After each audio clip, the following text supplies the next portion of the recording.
That investigation is now complete.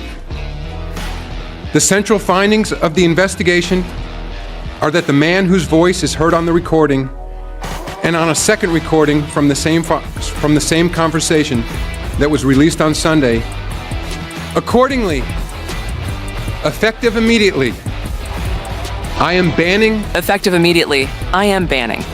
Effective immediately, she's banned for life. That one sentence sent shockwaves through the basketball world. In an instant, Brittney Griner, once considered the face of the WNBA, was completely removed from the game. No suspension, no fine, a permanent exit. NBA Commissioner Adam Silver didn't hold back in what many are calling one of the most jaw-dropping press conferences in sports history. Now everyone's left wondering, was Griner fixing games? Was she manipulating officials? Or is there something even more explosive behind the scenes? Because the deeper you dig, the messier it gets. There are leaks, anonymous testimony, secret recordings, and even speculation around her identity that's been circulating quietly until now. Buckle up, it's about to get intense. Silver didn't ease into it. He stepped up to the podium and dropped a bomb. Effective immediately, Brittney Griner is banned for life from the WNBA. No lead up, no sugarcoating, just a cold, hard decision. The reaction? Shock, confusion, disbelief. Griner wasn't just another player, she was the league. Olympic medals, all-star honors, global fame. Her presence helped define the WNBA for years, and now completely erased. Silver claimed the decision came after a major internal investigation exposed disturbing conduct, violations of league policy, personal misconduct, and worst of all, alleged ties to corruption. His words were direct: there's no place in this sport for actions that compromise the game's integrity. So what did the investigation reveal? Why would the league remove one of its most prominent figures in such a decisive manner?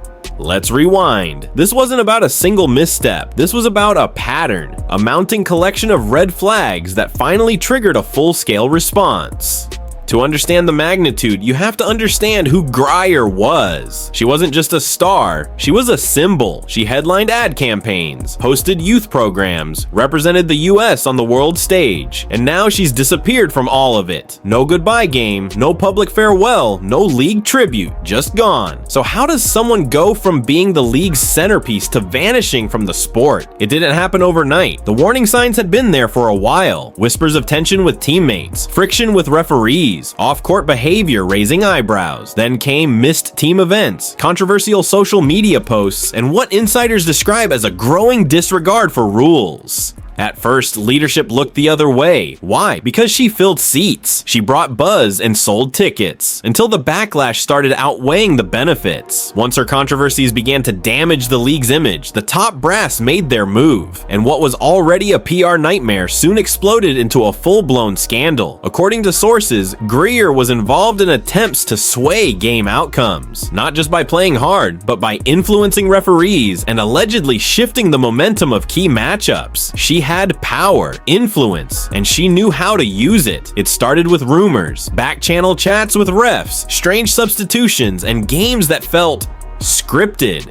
But when playoff matches began raising eyebrows, Silver stepped in. He brought in third-party investigators, and that's when the real trouble began. Officials were suspended, front office execs were dismissed, and Griner's name was reportedly all over the files, in texts, emails, and voice recordings. This was no longer about personality clashes. This was about controlling the outcome of games, and for a league trying to grow its credibility, and that's the ultimate offense, Silver had no choice but to act, because if players can alter results behind the scenes, how can any fan trust what they're watching? And then there's another twist. Where was WNBA Commissioner Cathy Engelbert through all of this? Isn't she the one who's supposed to uphold league standards? Turns out she may have known about these issues long before Silver's press conference. Reports suggest internal warnings had been filed. Players had voiced concerns, yet little was done. Some say she was protecting the league's reputation. Others believe she didn't want a public battle with someone as high profile as Griner. Either way, her inaction is now under scrutiny. In fact, there's talk that she's being investigated too. Silver's office eventually took over all league disciplinary matters, a sign that trust in WNBA leadership had crumbled. This scandal didn't just expose one player, it revealed cracks throughout the system. And if a few bold athletes hadn't spoken up, none of this may have come to light. Enter Caitlin Clark, Sophie Cunningham, rising stars, core to the league's future. They reportedly testified behind closed doors, and what they said turned everything upside down. They described games that didn't feel fair, moments when whistles felt rigged, times when Grier's team always seemed to come out on top, even when they shouldn't have. But it wasn't just their feelings, there was proof. According to insiders, investigators shared real recordings during those interviews. In one alleged clip, Griner could be heard discussing game strategies with referees, who to target, how to influence momentum, and when to apply pressure. This wasn't trash talk, it was calculated. And once Clark and others went on record, the league couldn't look away any longer. That's what forced Silver to drop the hammer. Now let's ask the tough question. If those players had stayed silent, would any of this have come out? Or would the league still be shielding its most marketable name? That's what really sends chills. But if you thought Grier would just disappear quietly, think again. The moment the news broke, her camp launched into crisis mode. Lawyers, spokespeople, press advisors, full-blown defense operation. Insiders say her legal team is preparing to appeal, and they're going hard. They're calling the punishment unfair, excessive, and politically motivated. They're demanding access to all evidence, including the secret audio, and they're not stopping there. Grier's representatives are accusing the league of using her as a diversion, a scapegoat to cover up larger problems inside the WNBA. They argue that her outspoken nature and strong locker room presence made her a target. True or not, it's clear this is heading toward a public legal battle, and when that happens, a lot more could be exposed. So now the question becomes, was she the fall person for a bigger issue? Or is this justice finally being served? And just when it couldn't get any more volatile, a controversial topic resurfaced. Yes, that one. Long-standing rumors, now being spoken aloud. Is Brittney Griner biologically male? It's uncomfortable. It's personal, but it's everywhere now. Some sources claim medical files, internal memos, and confidential league communications suggest the WNBA may have known and kept it under wraps. Why? Because Griner was a draw, a headline machine. She broke barriers, brought in crowds, and helped shape the league's identity. If that image were ever disrupted, the business might suffer. But now that she's banned, the rumors are gaining steam. Some argue this scandal goes beyond match fixing. They believe it's about a massive cover-up, one that could threaten the league's legal standing and trust with fans. If true, it could be a violation of competition rules, maybe even Title IX.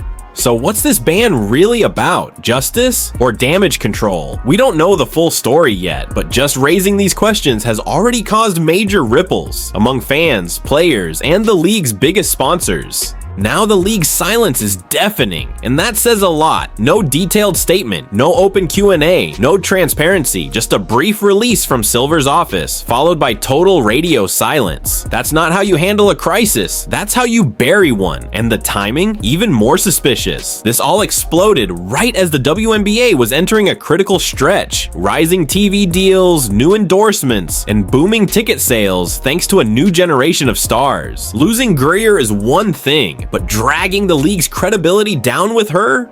That's the real threat. So now everyone's watching. Sponsors are putting deals on pause. Former players are breaking their silence. And fans, they're demanding the receipts. Social media is in full meltdown. Every post from the league is flooded with questions, none of which are getting answered. The damage control isn't working. The trust is already fractured. Meanwhile, Silver's decision has triggered shockwaves across every level of the sport, from grassroots programs to international partnerships. Because if a legend like Griner can be wiped out overnight, who's safe? That's why some insiders believe this is just the beginning. Investigations are reportedly expanding. Whispers say other names could be next. Not just players, but coaches, executives, even referees. The league is scrambling to show it can still police itself. But let's be honest, that ship may have already sailed. This story isn't fading away, it's gaining momentum. And unless the league takes full ownership, opens the files, answers the hard questions, the speculation will keep spreading. Because this isn't just a sports scandal anymore. It's a test of leadership, of transparency, of how much truth the WNBA is really willing to tell. And until they do, every win, every stat, every trophy from this era will carry an asterisk in the minds of fans.